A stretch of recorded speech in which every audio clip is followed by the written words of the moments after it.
log recording. It's 12:50 in the afternoon. It's still Martin Luther King birthday.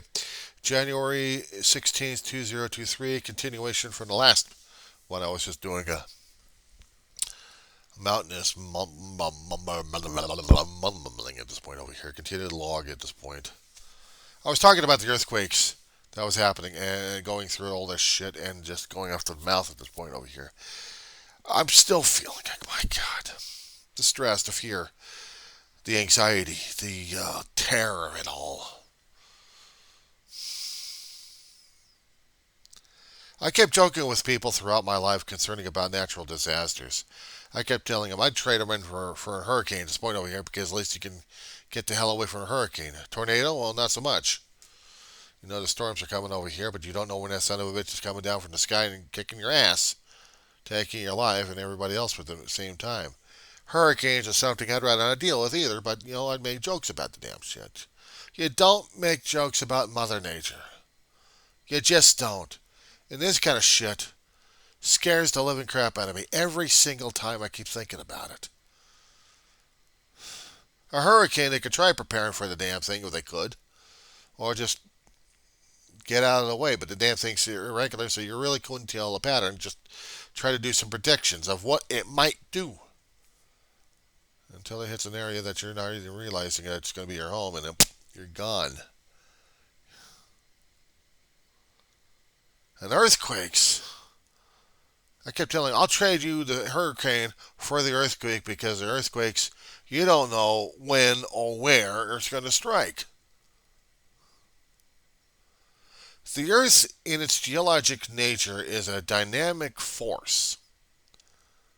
A molten core, scientists are still studying left and right.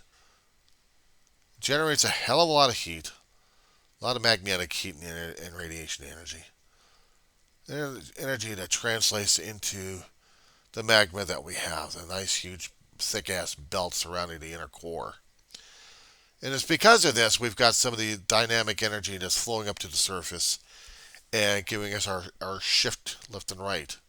Because whatever's shifting in the mantle, the surface starts shifting it around as well. The heat starts blowing up, everything gets to be rattled a bit, one way or another. We get plumes coming up, we get volcanisms in different hot spots left and right that we know of. Or might forming another caldera somewhere else that we don't even realize it. There's a cinder cone that we're going to be screwing ourselves over. But mostly we're dealing with the shuffling of the Earth crust left and right. We have subduction zones. We have spreading centers. We have plates that shift. All of it's a dynamic energy engine. But it operates on its own time, and sometimes we don't know what periods we're dealing with here because we haven't got to the science yet of Star Trek level of analyzing anything and everything from satellites to seed to constant engine at work. And maybe predict whether or not we're going to get an earthquake or not. We haven't even got to that level yet. We're about 300 or 400 years if we live long enough. So, dealing with earthquakes in this time zone, it's terrifying. For some of us who have actually been through a course period of how many earthquakes we've had in our territory over here. Hell, there wasn't even an earthquake up in the San Francisco Bay that they didn't even expect that was going to kick their ass. And I remember watching this on Loma, not the Loma Prieta, not the Sierra Madre. Actually, it was the Loma Prieta. Because I remember watching, what was it, between 87 and, what the hell is this serious what happened during that time? Whittier? No. Imperial Valley? No. It was the Loma Prieta, Sierra Madre. It was the Loma Prieta.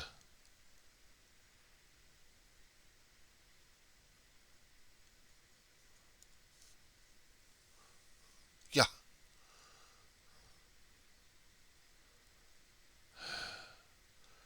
Yeah, intersection of San Andreas and Sargent Faults.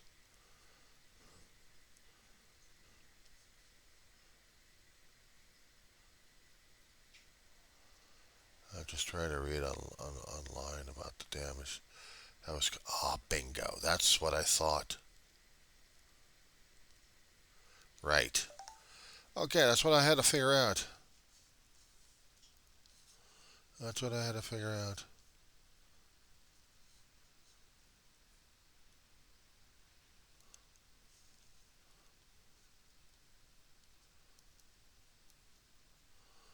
Oh man.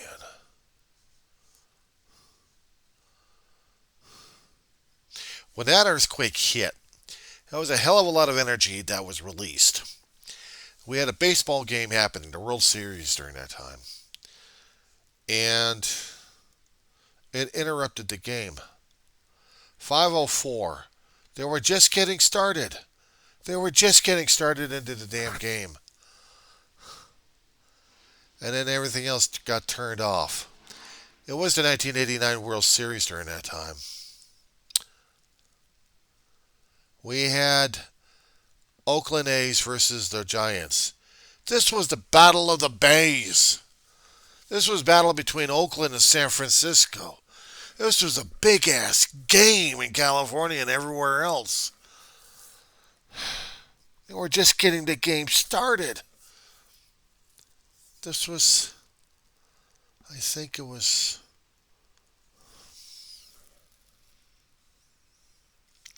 what game was this one? Was the start of it or was the best of 7 played off? 15th. Right, it was between October 14th and October 28th. The series is going, so 2 franchises at this point over here. I'm trying to. There it is. October 17th. Game 3. Game 3. We're watching it over at Circuit City during this time. I was working there between 87 and 91. Cashier. In our station, we had a big-ass, huge television. We're watching this damn thing. Everyone's watching the damn thing. We're just holding our breath. We're going to see the A's kick the shit out of the Giants. Oh, we're going to see the Giants. Oh, you want to bet? Okay, we're going to do it. And then we see the screen going off. What the hell happened? What's going on? And then special bulletin. We had other televisions going on watching the same thing. Everyone's like, there was a major earthquake happening a little after 5 o'clock. They're just getting it started, and we watched all hell broke loose. We're watching all hell break loose in this one. 2 or 3 days, we're watching how the whole area got thrashed. It was back in, let's see, this happened back in 86. Was it happening back in 86? Could have been back in 86. Could have been, because I was working over, what was I working over? It was 87.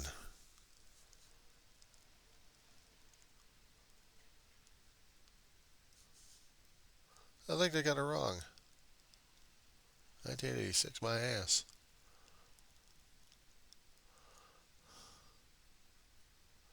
We're playing at a Candlestick Park.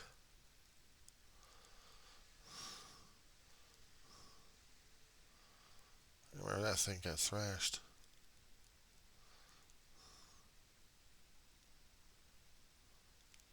'89, there we go. That's what I thought. It was October 17th, '89. And Game 3 at Candlestick. That's what I thought. Shit. It was on until 1990 that my brother and I were going out there several months later for a convention of sorts. And we had flown up to San Francisco. We got into Oakland. Our hotel was across the Bay of Murrieta. And we had to catch the bus, a transfer from Oakland to San Francisco, and then from San Francisco over to our hotel. And during that time, we were seeing some of the damage that was still being cleaned up. A double-decker freeway that was still pancaked. Out there, I bought a magazine concerning about the earthquake. They were taking pictures and recording everything else and putting it in these souvenir magazines. Somebody trying to make a buck. But it was also historical as well. It still made me scared shitless about the earthquake, too. Because right after that, we had to go through 94, and then a few months later, somebody else actually made books about it. I also got that one there, too. Necessary historical information concerning about the shit I lived and worked through.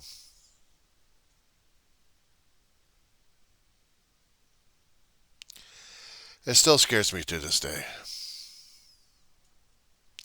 I look at the geologic nature of the entire California area, and more than that.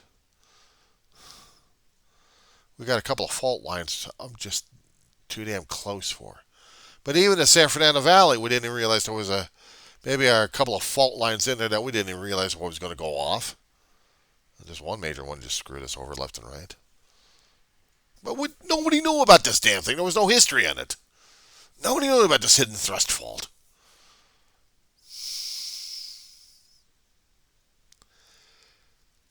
It crippled our house. We had solid foundations regarding our back area, not to mention my mother's bathroom. It was a ranch house that we had where ranch hands used to be staying at. It was an old property surrounded in a Reseda area. Used to deal with cattle and ranching and stuff. The house was sold person to person to person until the guy we got was a guy name of Rich Kobliner. He had it for several years. We got it from him as a rental. And he did some additions to the house. He added another bathroom and added a couple of other outside areas. Make it a bit of a livable place for him to live, for people to live in. It was a nice place too. My mother didn't like it, but we liked it. Place we moved from Woodley to this place on Clare. That was the house I was referring to. Clare Street.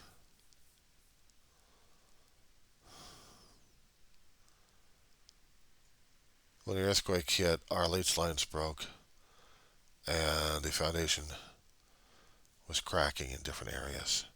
We had angles we didn't realize. The washroom that converted as both my brother's bedroom and sometimes a storage room. Well, that got angled like this, right off the mama's bedroom that we had. We had a small half bath, basically toilet and sink. We only had one shower and tub working in the main house, but in the side room we had a shower that my brother and I used all the time.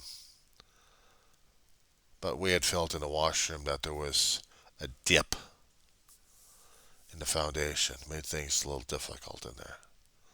My brother used it from time to time as a sleeping area. If we didn't use one particular room in the house as his bedroom, I mean, we shifted out from time to time. Mama's bedroom was all right, but the back bathroom, the angle going towards the back wall, scared the hell out of us. We had a garage that was still up. We had the damn thing propped up for years with support poles right after the 94 quake.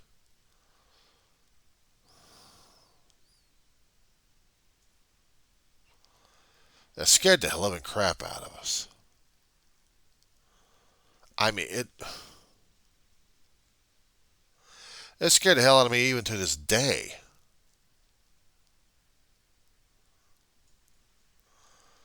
My brother experienced tornadoes passing by them, and he was fascinated with it.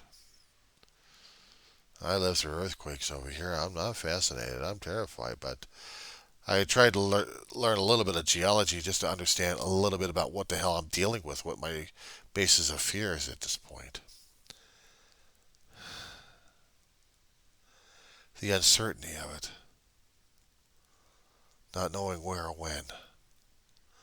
An anniversary is going to be tomorrow on this one. Not for the 1989.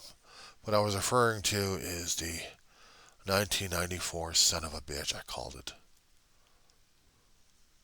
I should have called it something worse than that. I should have called it well, if I'm going to be doing this thing as a log report at this point, I'd be calling it a fucking asshole. The fucking asshole of 1994. But no, I called it a son of a bitch because when I woke up, it was son of a bitch. Yeah. This is fun. I remember that. Waking up in the morning and feeling the ground shaking, my bed's rattling. I'm like, this is fun. I'm remembering from a full movie that I'd seen. I'm thinking, you gotta be kidding me. And the whole damn thing breaking down. Scared the shit out of me. Whole neighborhood was blacked out, no electricity anywhere in the damn valley. We had to exist on batteries and battery power left and right, and what we could get from stores was extortion left and right for basic materials. Major stores were giving away the stuff left and right, all the perishables that we can get.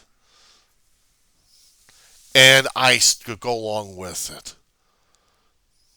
Even bread being all handed out. Inventory that was going to spoil, they were handing it out. They were giving it to people left and right. Parceling it, but we still got our share, including batteries. But the other stores, the minor stores that actually had portable generators, they were making money hand and foot.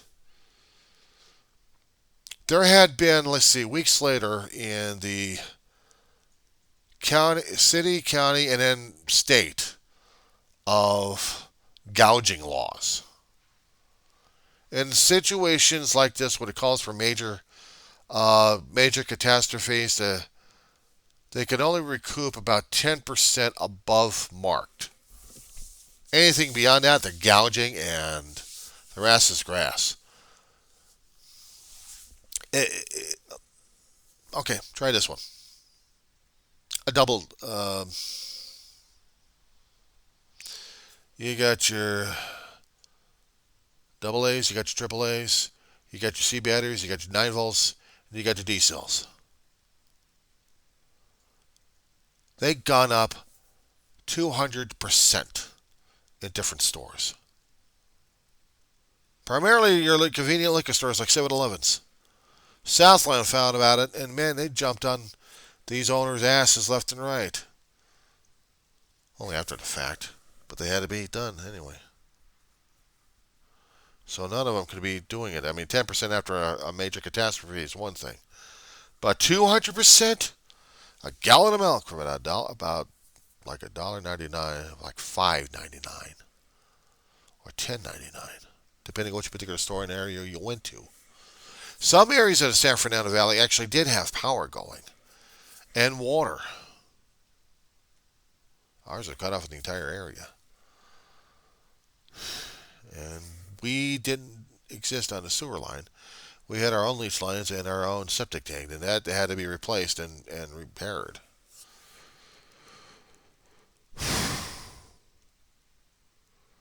We had to go across the way to the southeast side of the San Fernando Valley in North Hollywood to get some showers going. I had a friend of ours, her family living out there. Dee and her family. They got damaged, but they didn't get damaged severely enough. They were still functioning, and the apartment was not red tagged. Almost yellow tagged, but not red tagged. We came damn close to getting our place red tagged. But the landlord managed to make us live there. So, but everywhere else, the guys were out and trying to Tag up the building, see whether or not you're going to be existing in there or not. We still had habitability. The gas was already turned off. My brother makes sure about that one. Actually, the landlord also checked to see if everything else was turned off, and everything else was fine. We had to live on water jugs left and right. Cooking every single night outside with barbecue. And slept inside. It'd take me a hell of a long while just to sleep back in the bedroom again. Scared shitless. I was afraid years on end. I managed to maid during those days uh, indicators whether or not we're having an aftershock or if somebody's walking around just by looking at the indicator. It's a swaying light stick. Light stick would go just instantly. If I needed a light, crack it and ready to go. I wasn't waiting around for anything.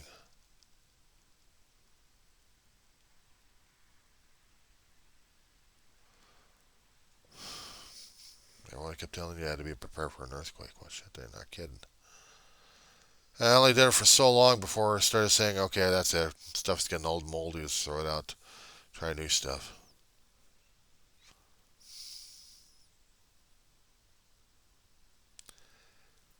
Yeah, I'm still feeling the fear and I'm still feeling the anxiety on that damn shit. It's one thing feeling the depression concerning about loss of family at this point over here, not to mention an anniversary coming up February 1st about Mom's death.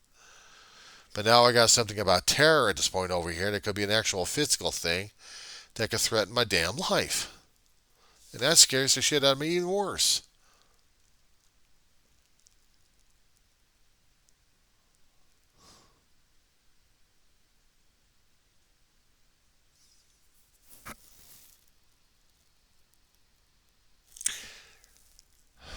It just scares the hell out of me.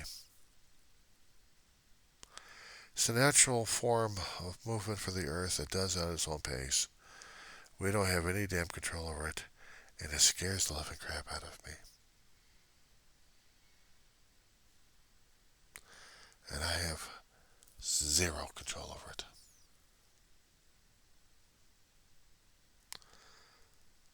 I'm already feeling the anxiety right now. I had 1 cup of coffee this morning. Just one. 2 or 3 doesn't leave me this fucking jittery or this crazy about it. But yeah, I can't sleep now. The anxiety and fear is so much right now. It's not even funny.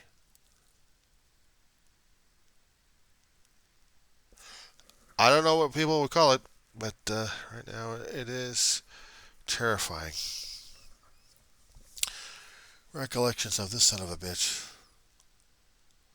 It's kicking my ass. It's bad enough I got to deal with regular things right now as it is. I've got a bug war happening. Literally, I got cockroaches coming out of this damn apartment left and right. We had these damn things shuffling from one unit to another unit to another unit. Now my turn for this year. It started last year anyway. So now I got to deal with these sorry sons of bitches. Not fun. Tomorrow I get to go to someone else's house on an anniversary, and I hope to God I'm going to be sane enough for this one. Because right now I'm not feeling very safe or sane. None of these people, I don't think, have actually experienced an earthquake unless they're old farts and have been here in California long enough. But the kids don't have it. The kids aren't terrified enough. Or try having 9/11 happening. Fearing war left and right, and all they know is war. I'd seen earlier than that.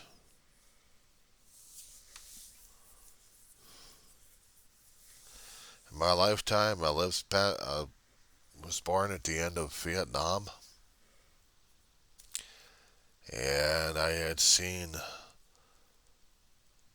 first Gulf War in my lifetime in the 80s. Oh, started 90s. And then about a decade later, another war lasted 20 years. Those are other videos for those times. But this is just earthquake. I don't have to be worried about blood workup scaring the crap out of me. I'm more worried about earthquakes. I'm not sensitive about motion, but the memories of what happened, the anniversary of this shit, that's what drives me nuts. My body's trying to tell me it's time to lay down. Hell, I haven't had lunch, but I'll have something later. I'm still simmering chicken right now. Mostly for Mama, but a little bit for me anyway. I'll probably have chicken soup or something. But this is just, that'll drive me nuts. I'll talk about the COVID a little bit later. How it's been affecting me these days. I haven't had it, but I'll just talk to you about it a little bit later about this.